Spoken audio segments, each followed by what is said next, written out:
Hi, this is M. Allen Cunningham. I'm an author, publisher, and teacher in Portland, Oregon, and you're in the Atelier.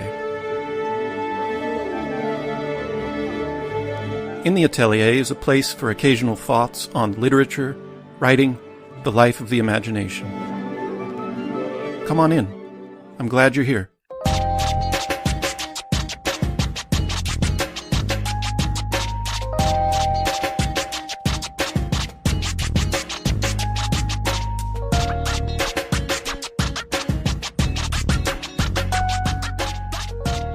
Today's installment, Measures of Success.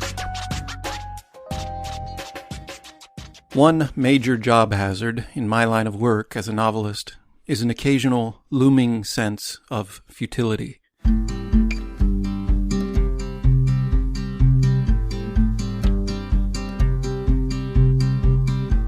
Futility because, well, how does a writer know whether or not they are what is called a success? This quandary is most on my mind during the holiday season, when so many of us go headlong into one party after another. You know what I'm talking about. Every year, inevitably, these seasonal engagements require you to justify your existence, or give multiple updates on the status of your quote-unquote career. Oh, what does a midlist author say? How summarize one's attainments? Come to think of it, how does anyone know how successful they've become? Because let's admit that American culture refers to some rather limited criteria to define success. For a novelist or other artist, credits in the elite media seem to be regarded as the main measures. If you can say you've made a movie with Netflix or Dreamworks, been featured on network TV, or for that matter performed at Carnegie Hall or been listed as a New York Times Bestseller, you're in good shape. Your work is out there. It's being recognized by the trendsetters. This can be hard on a toiling novelist whose books are not featured by Oprah, who can boast no lofty advance or runaway bestseller, and who spends most of their working hours in solitude, struggling to make a page or a paragraph as good as it can be. You can't just come out and say, I wrote several hundred really excellent paragraphs this year. Or, my novel is selling like hotcakes at Betsy's Books in Duluth, and expect to elicit an impressed smile.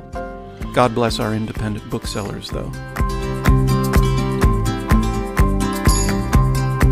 Did I become a writer in order to win money, fame, social acceptance?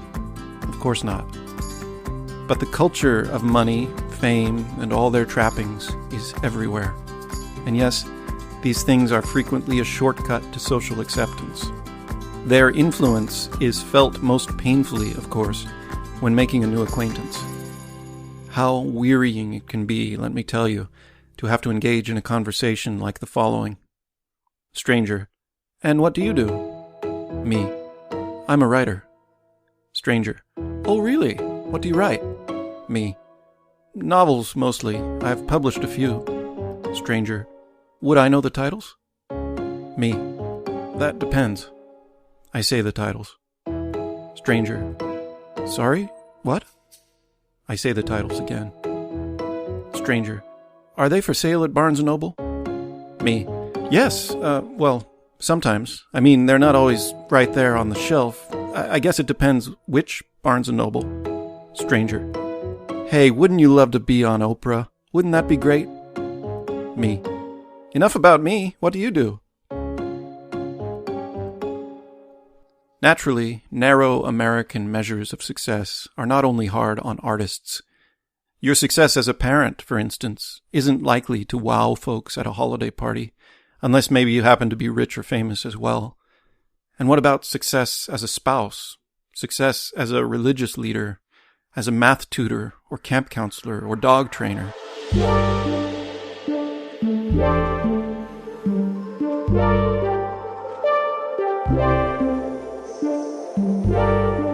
Maybe it's for the sake of social expediency, maybe it's a function of the evolutionary mating impulse, or maybe it's due to plain shallowness. But in our culture, if you can demonstrate wealth, fame, or political eminence, you've made it. Whereas if you pursue success that's less demonstrable or less impressive, you may find yourself lacking social traction.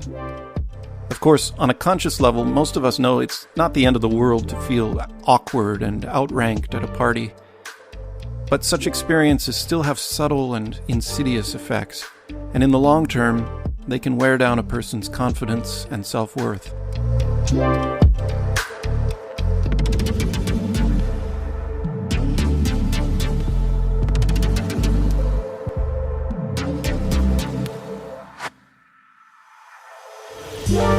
So how do we avoid becoming infected with our culture's measures of success?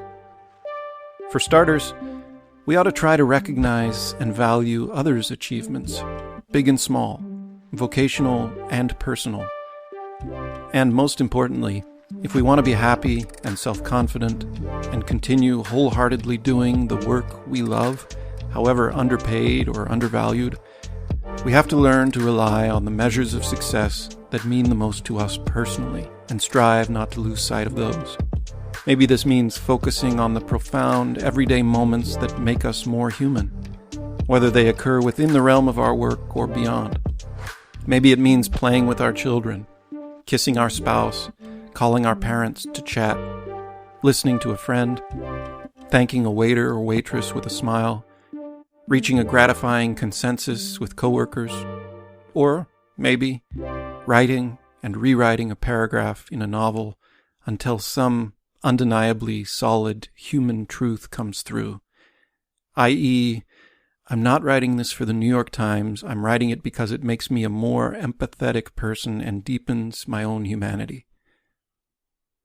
If we simply strive to be open-hearted human beings, then our humanity is bound to permeate our work and improve it beyond measure. Surely that's success by any standard, to be fully human all the time. And should a more worldly success eventually arrive, we'll always have this invaluable perspective to hold on to. We'll know exactly what makes our work worth doing.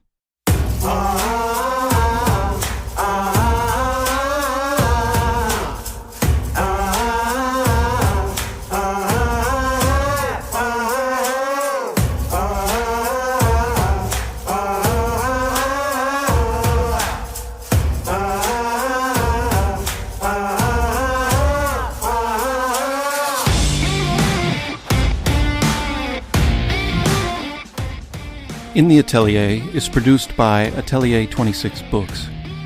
For more information, visit atelier26books.com. I'm M. Allen Cunningham. Thanks for listening. So long for now.